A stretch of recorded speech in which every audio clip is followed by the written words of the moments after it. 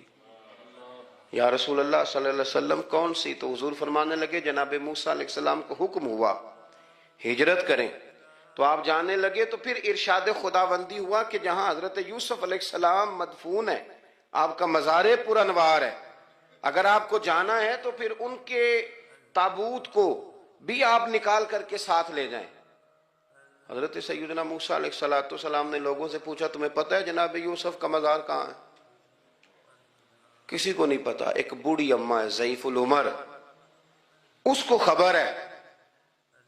حضرت موسیٰ علیہ السلام نے اس سے کہا اماں تو بتائے گی کہ حضرت یوسف کا مزار کہاں ہے؟ تو کہنے لگی بتاؤں گی پر مفت نہیں بتاؤں گی. یہ حضور بیان کر رہے ہیں، بتاؤں گی پر فری میں نہیں بتاؤں گی.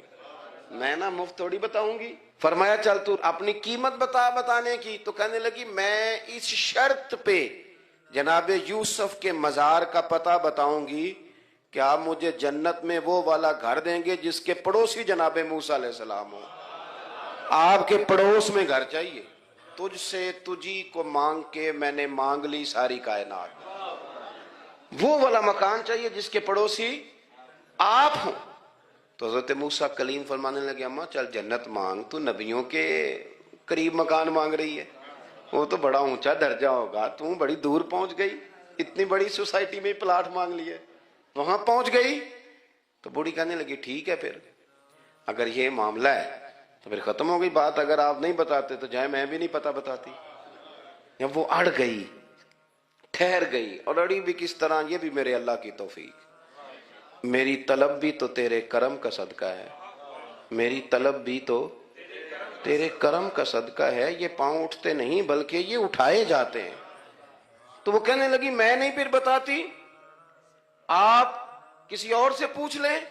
جناب موسیٰ خاموش ہوئے تو ارشاد خدا بندی ہوا, کلیم اپنے پڑوس میں مکان دینے کا وعدہ آپ کر لیں اور مکان انہیں میں عطا کر دوں گا. تو حضور سید عالم صلی اللہ تعالی علیہ وسلم نے اس بدو کی موجودگی میں تربیت فرمائی صحابہ کی. یہ چیزیں بھی حضور نے عطا فرمائی. لیکن جب تمہیں کہا جائے مانگو تو پھر یہ کریم رسول کا دروازہ ہے. مانگیں گے مانگے جائیں گے اور منہ مانگی پائیں گے. سرکار میں نہ لا ہے نہ حاجت اگر کی. تو افکار کا حسن, نظریات کی پاکی